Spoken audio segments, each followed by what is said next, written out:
Go ahead.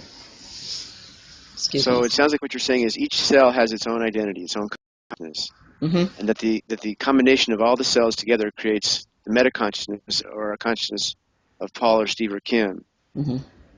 So what I'm saying is that by virtue of how we've described it already, you must be saying that there's a certain minimum number of cells that have consciousness in order to create a meta consciousness. No, that's not what I'm saying. I'm saying that, well, in a sense, I'm saying that all cells have a consciousness, just in its own, what do you call it? Existence. Mm-hmm. Right. Each cell has I'm with you on that. Okay. I understand that. Right. So each cell, each and every cell in our entire body has its own consciousness. Right. But that's not the end of the story. There's the meta consciousness, or the consciousness Right. of you, or Right. Steve or I. Right. So here's this particular form that it takes. So each of these cells, with its own consciousness, then communicates with the other cells, and and here's when we talk about that permeability and that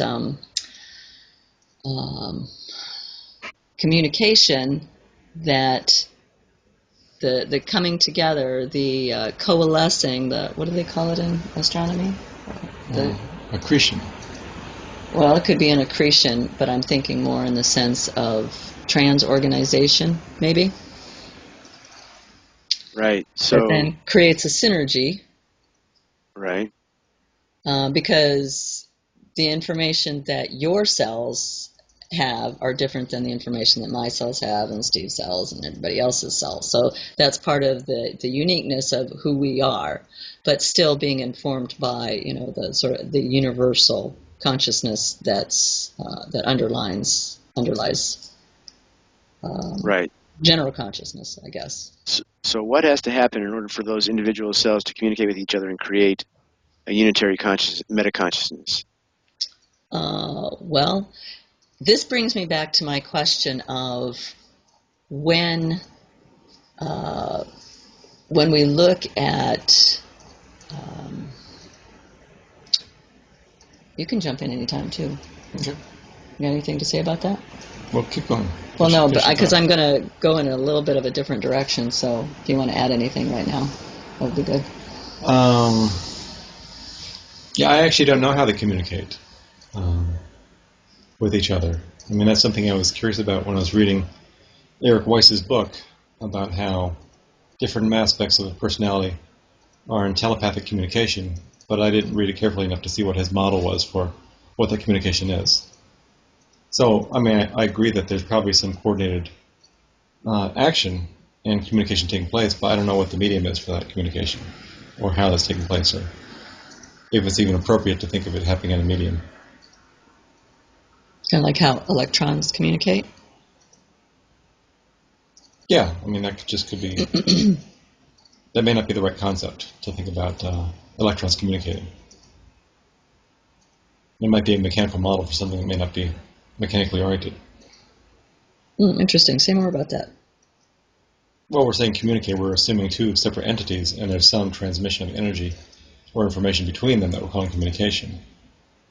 So that presumes that each of the cells is a separate entity in some way. Well, I guess my understanding is, or how I'm seeing it, is that the cells all coming from the same consciousness. Let me see about this. So there's a level of communication that's I wouldn't call it, would I call it empathic, where it's like communicating without communicating. Mm-hmm. Or a different level of communication. So how does consciousness communicate? So I guess that would be another question anyway. Mm-hmm. So go ahead. Well, consciousness has no parts, so there's no need for communication. Why would it need to communicate if there's no separate parts? Well, how do they inform each other then? Like a muscle cell then talking to a blood cell.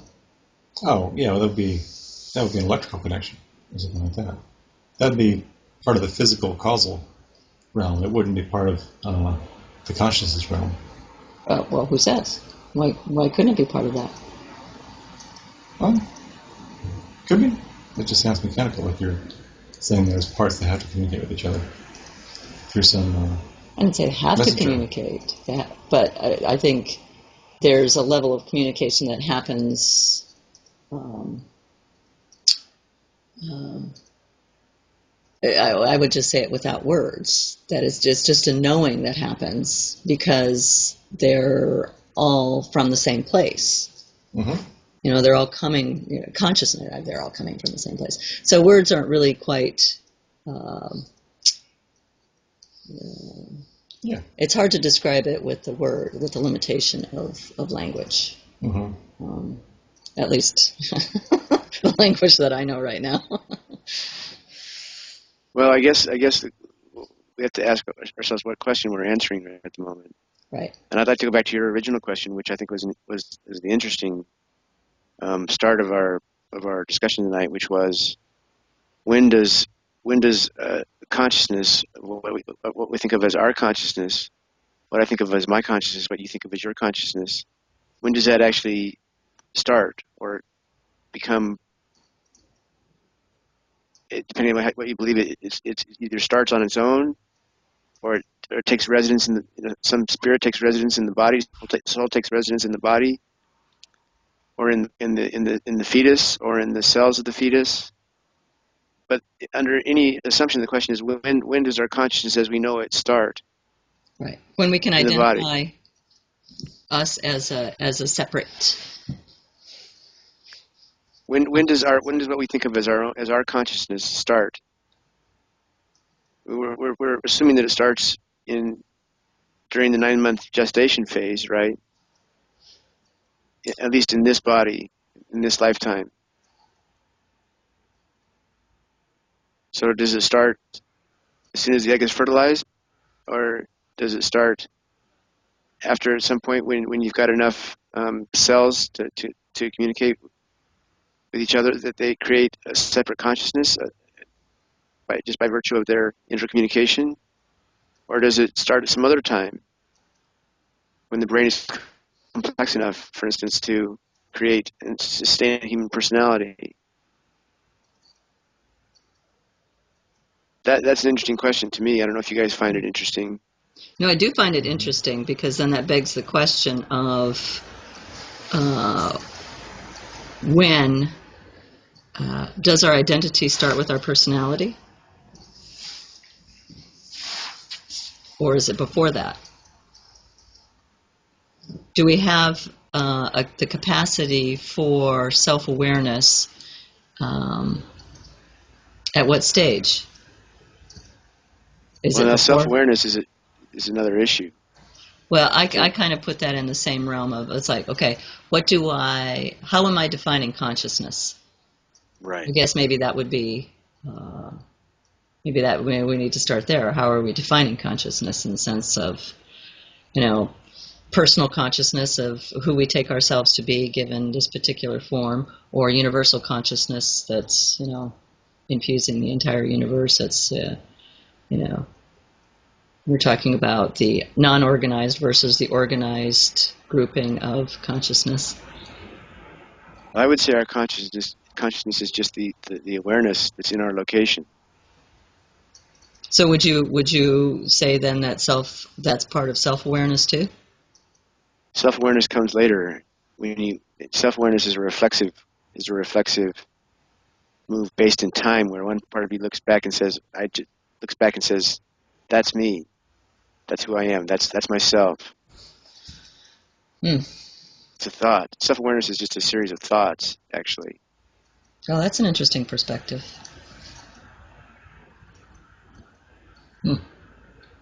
So, Paul, you're saying that self-awareness is something that is cultivated or grows with a personality? So Yeah, it's not I fixed. would imagine I would imagine self-awareness starts,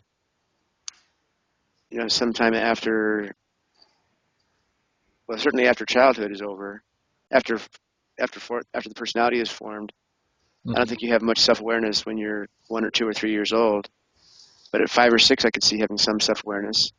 Right. So there's increasing capacity for awareness, and then self-awareness is a flavor of that develops later on with the personality. Yeah, it's the most complex form of awareness, or it's a more complex form of awareness. Self-awareness is just like what you're saying. Yes, Well, and it's also based on a complex, the complex of the self. right. But like the personality, it's a series of quote unquote thoughts and structures. It's a